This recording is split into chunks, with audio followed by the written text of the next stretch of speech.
4 जून को लोकसभा चुनाव के परिणाम आए और उसके बाद चुनाव में ईवीएम में गड़बड़ी की बात भी सामने आई। कई जगह पर ईवीएम में गड़बड़ी की बात आई। अब चुनाव आयोग ने 6 राज्यों की 8 लोकसभा सीटों पर चुनाव में ईवीएम में गड़बड़ी की जांच के आदेश दिए हैं। इनमें हरियाणा, तमिलनाडु की 2-2 सीटें भी शामिल है। वहीं छत्तीसगढ़, महाराष्ट्र, तेलंगाना और आंध्र प्रदेश की 1-1 सीटें हैं। 8 सीटों में से बीजेपी को 3 और कांग्रेस को 2 सीटों पर जीत मिली थी। वहीं 3 सीटें अन्य पार्टियों के खाते में गई थी। लेकिन जब गड़बड़ी के सवाल उठे तो फिर चुनाव आयोग ने इसकी जांच के भी आदेश दे दिए हैं। चुनाव आयोग की ओर से कहा गया है कि लोकसभा चुनाव 2024 में ईवीएम में गड़बड़ी की शिकायत के 8 आवेदन आए थे। इनमें ईवीएम की मेमोरी और माइक्रो कंट्रोलर की जांच की मांग की गई थी। आयोग अब इन 8 सीटों के 92 पोलिंग स्टेशनों पर इस्तेमाल हुई ईवीएम की जांच करेगा।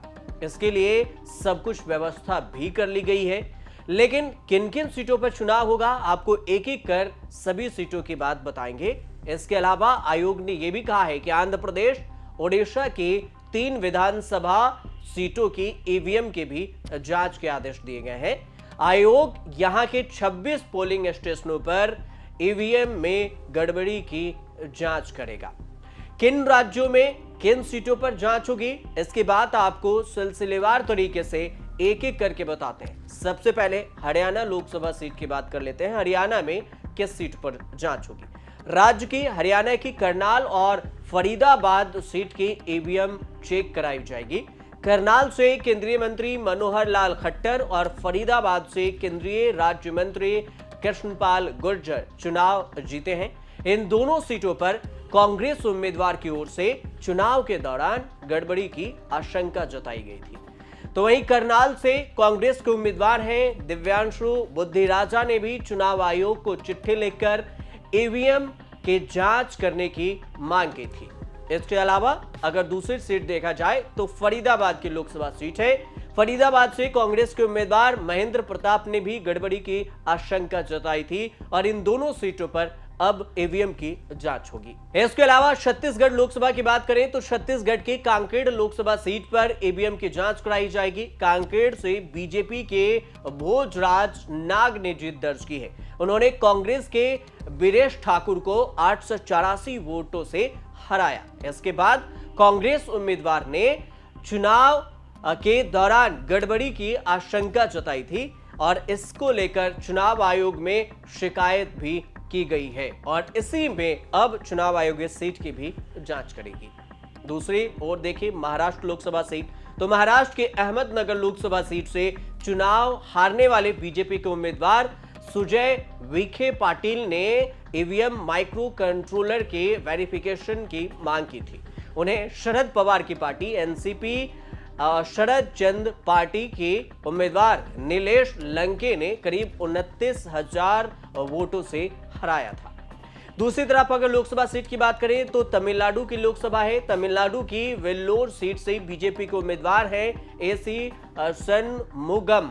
इन्होंने भी ईवीएम जांच की मांग की है। यहां डीएमके के कथिर आनंद ने उन्हें 2,15,000 वोटों से हराया था। चुनाव आयोग यहां के 14 पोलिंग स्टेशनों के ईवीएम की भी जांच करेगा। वहीं विरुधुनगर सीट से 14 पोलिंग स्टेशन पर ईवीएम की जांच होगी। यहां कांग्रेस के मणिकम टैगोर ने 4379 वोटों से डीएमडीके कैंडिडेट विजय प्रभाकरन वी को हराया था। इसके अलावा अगर बात की जाए तो आंध्र प्रदेश के विजयनगरम सीट से यूजन श्रमिका रायथू कांग्रेस पार्टी वाईएसआरसीपी के कैंडिडेट बेलाना चंद्रशेखर ने आयोग से शिकायत की थी। वे तेलुगु देशम पार्टी यानी टीडीपी के उम्मीदवार अल्पा नायडू काली सेट्टी से 2,49,000 वोटों से हार गए थे। इसके अलावा देखें तो तेलंगाना की जहीराबाद सीट पर आयोग 20 पोलिंग स्टेशनों पर ईवीएम की जांच करेगा। यहां पर कांग्रेस के सुरेश कुमार केटकर ने बीजेपी के उम्मीदवार बीबी पाटिल को 46,000 वोटों से हराया था।